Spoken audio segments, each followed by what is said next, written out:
I am Virumala Devendra Reddy, lecturer in botany, Government Degree College, Kakajnagar. So ఈరోజు topic మనము మొక్కలు వృద్ధి నియంత్రకాలు ఏ విధంగా మొక్కల పెరుగుదలని ప్రభావితం చేస్తూ ఉంటాయి అనే దీంట్లో మనము చూడటం జరుగుతూ ఉంటుంది. సాధారణంగా మొక్కలు జంతువులు తమ పెరుగుదలలో కొంత భిన్నత్వాన్ని ప్రదర్శిస్తూ ఉంటాయి. సాధారణంగా జంతువుల లోపల అంగాల సంఖ్య, వాటి విభేదనం నిర్దిష్టంగా ఉండి విభేదనం అభివృద్ధి క్రమం నిర్ణీతంగా ఉండబోతూ ఉంటుంది. జంతువుల్లో పెరుగుదల వాటి దేహం మొత్తంలోనూ కనిపిస్తూ ఉంటుంది. కానీ మొక్కల్లో అన్ని కణాలు పెరుగుదలకు తోడ్పడటం అనేది జరగదు.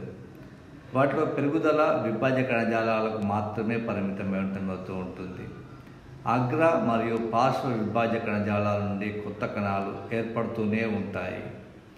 ఫలితంగా కొంతవరకు ఏమవుతుంది, లోపల ఎప్పుడైతే కంటిన్యూస్గా విభజన జరుగుతూ కొత్త కణాలను ఏర్పరుస్తూ ఉంటాయి కాబట్టి వాటి పెరుగుదల అనిశ్చితమైనటువంటి పెరుగుదలగా మనం చూడవచ్చు.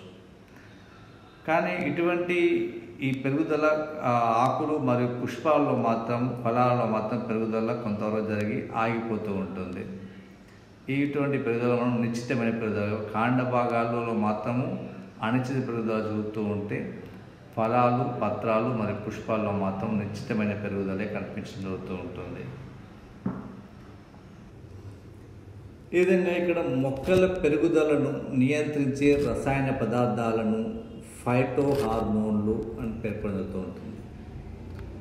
సో ఇవి అతి తక్కువ పరిమాణంలో ఏర్పడి మొక్క దేహంలోని వివిధ భాగాల్లో వృద్ధిని కలిగచేయడం జరుగుతూ ఉంటుంది.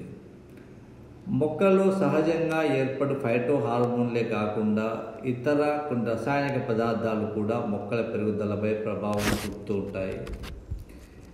ఈ విధంగా మొక్కల పెరుగుదలపై ప్రభావం చూపుతుండేటువంటి సహజ ఉత్పన్నాలు మరియు రసాయన పదార్థాలన్నింటినీ కలిపి మొక్కల వృద్ధి నియంత్రకాలు లేదా వాటిని ఇంకా ఫైటో హార్మోన్లుగా పేర్కోవడం జరుగుతూ ఉంటుంది.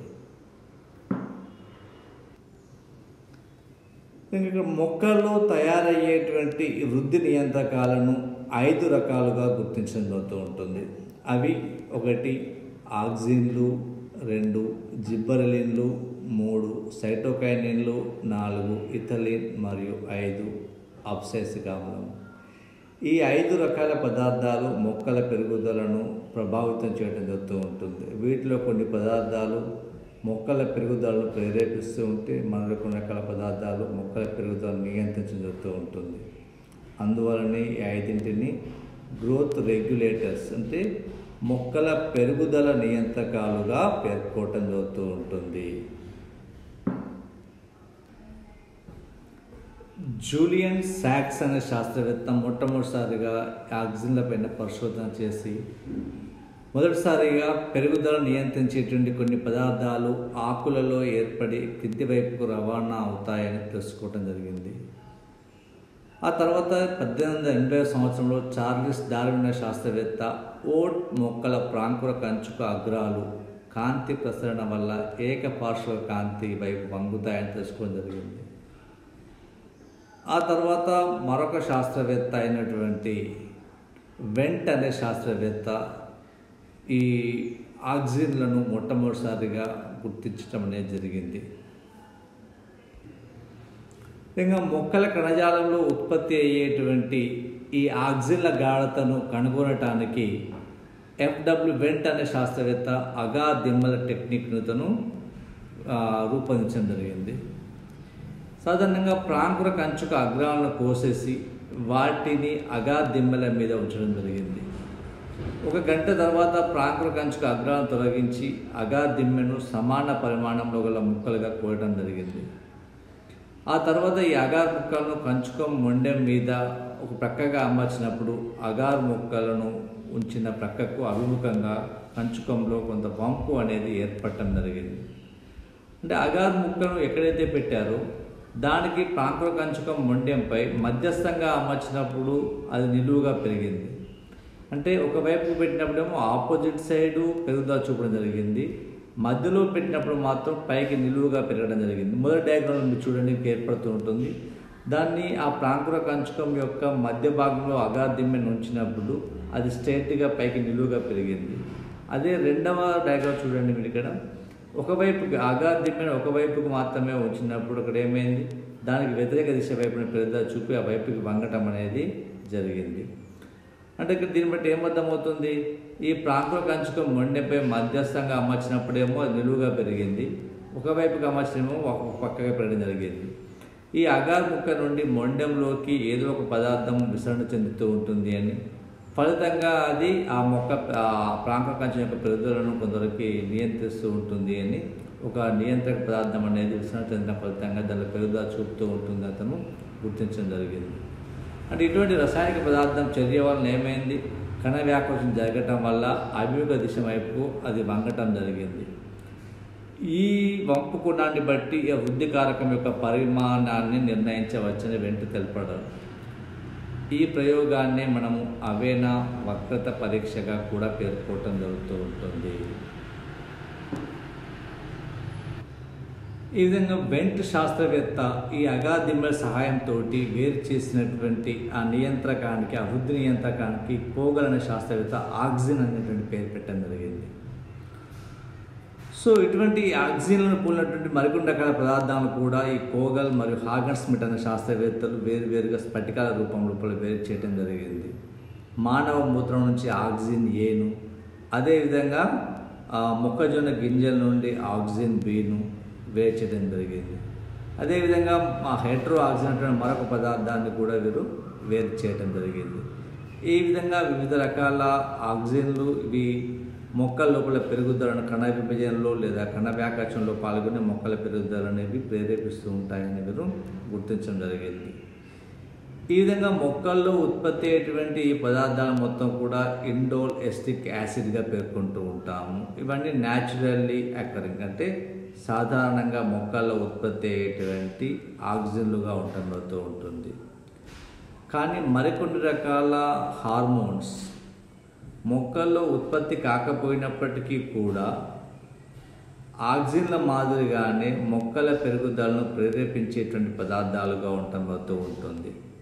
ఫర్ ఎగ్జాంపుల్ ఇండోల్ బ్యూటరిక్ ఆమ్లం IBA, అదేవిధంగా నాప్తాలిన్ ఎస్టిక్ యాసిడ్ NAA, మరొకటి 2,4-డైక్లోరోఫినాక్సీ యాసిడ్, దీన్ని ఇక్కడ 2,4-Dగా కూడా పేర్కొంటూ ఉంటాము. మీన్స్ 2,4-డైక్లోరోఫినాక్సీ యాసిడ్ని కూడా ఇంకా 2-మిథైల్-4-క్లోరోఫినాక్సీ యాసిడ్గా కూడా పేర్కొనబడుతూ ఉంటుంది.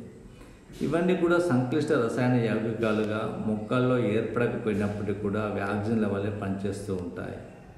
సో ఇటువంటి వాటన్నీ ఇవి కూడా ఆక్సిజన్ల మాదిరిగానే తమ ఆక్సిజన్లు నిర్వర్తించిన విధంగా నిర్వర్తిస్తుంటాయి. కాబట్టి వీటిని సింథటిక్ ఆక్సిజన్లుగా పేర్కొంటూ ఉంటాము.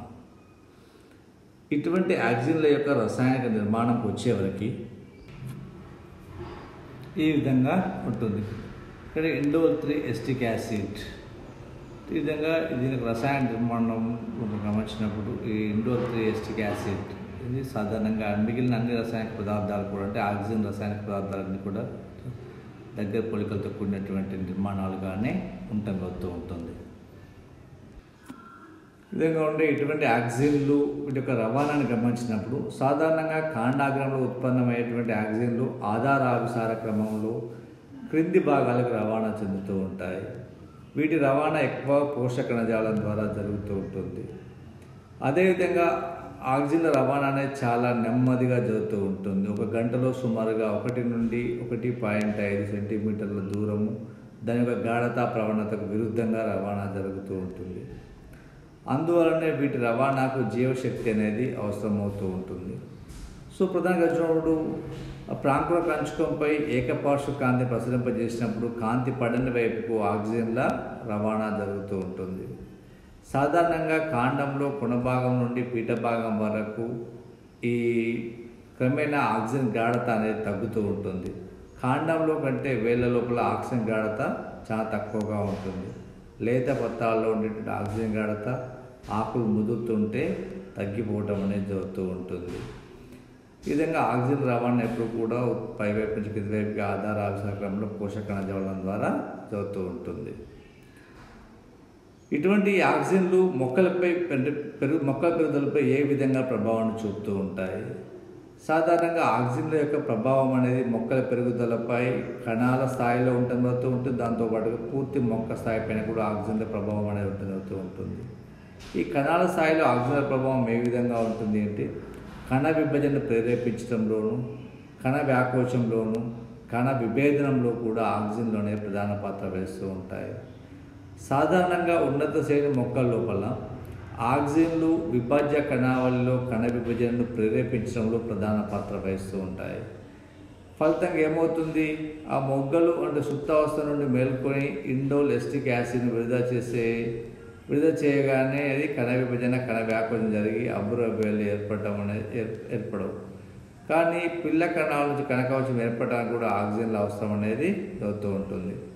కణజాల వర్ధన ప్రయోగాల్లో కూడా యానకంకు సైటోకైనిన్తో పాటు ఆక్సిజన్ కలిపితేనే కణ విభజన అనేది సాధ్యమవుతూ ఉంటుంది.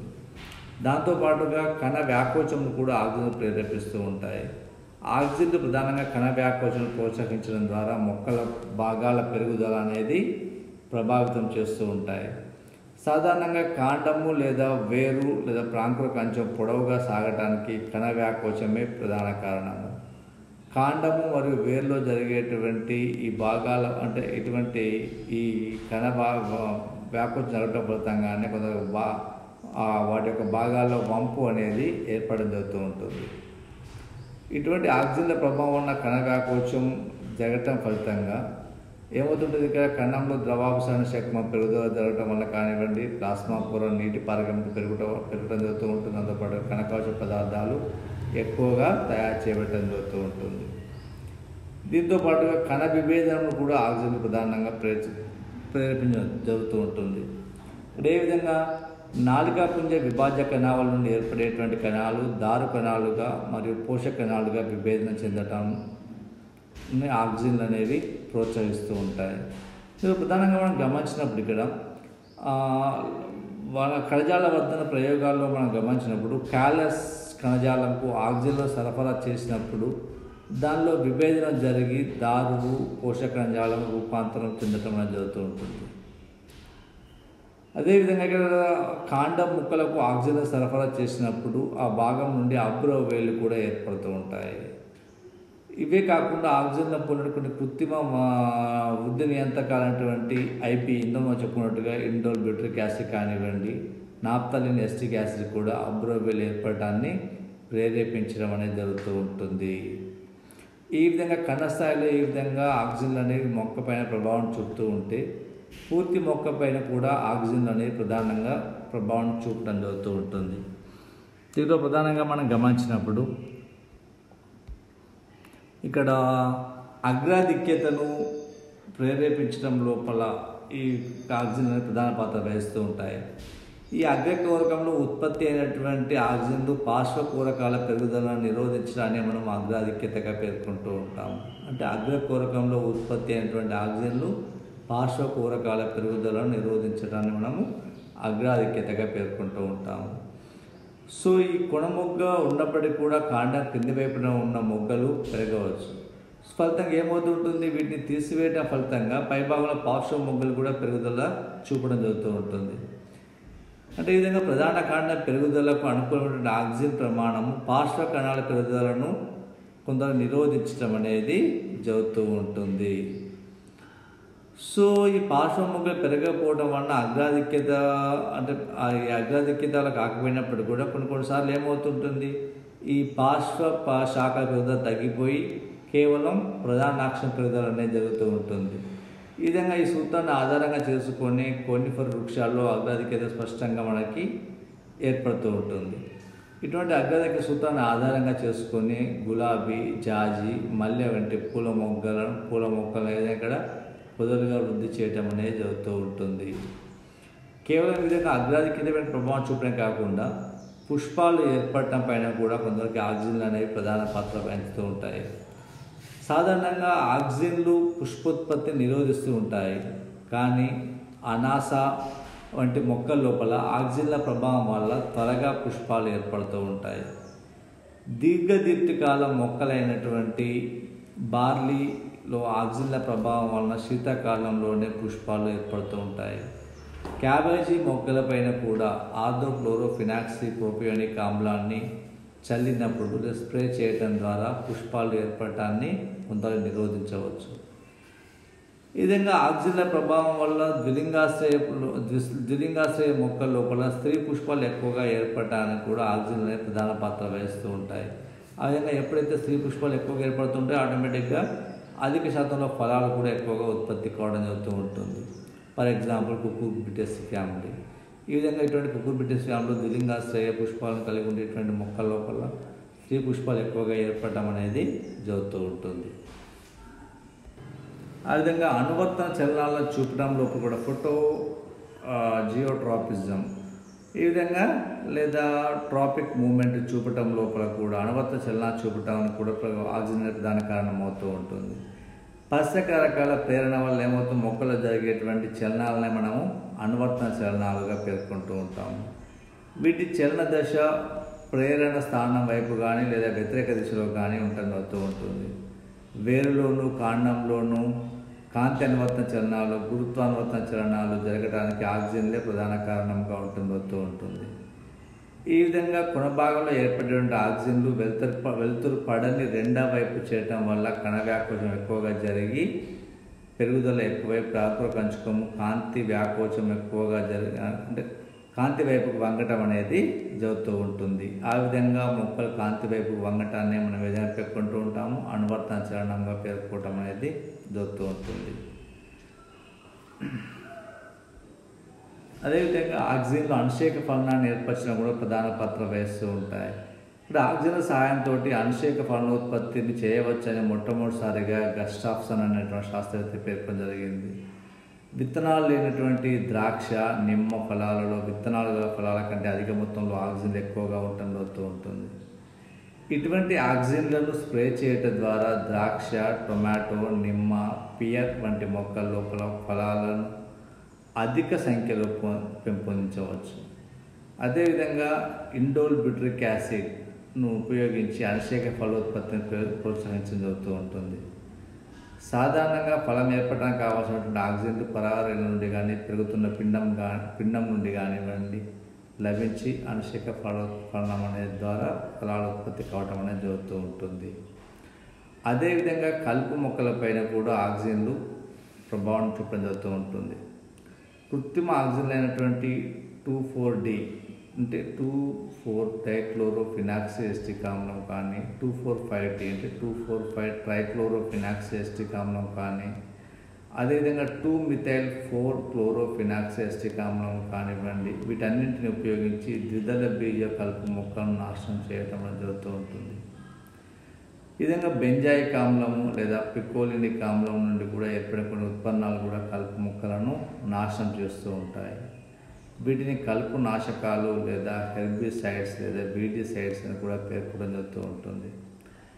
ఇవి ప్రోటీన్ సంశ్లేషణకు సంబంధించినటువంటి అనులేఖనము అనువాదంలో మార్పులు తేవడం ద్వారా కలుపు మొక్కల పెరుగుదలకు అవసరమైనటువంటి ఎంజైమ్ల సంశ్లేషణ నిరోధిస్తూ ఉంటాయి. ఫలితంగా కలుపు మొక్కల పెరుగుదల అనేది ఆగిపోతూ ఉంటుంది. ఆ విధంగా కలుపు మొక్కలపైన కూడా ఆక్సిజన్లు అనేవి ప్రధాన పాత్ర వహించడం జరుగుతూ ఉంటుంది. ఇవన్నీ కూడా ఆక్సిజన్ మొక్కలపైన ఆక్సిజన్ చూపేటువంటి ప్రభావాలుగా ఉంటుంది.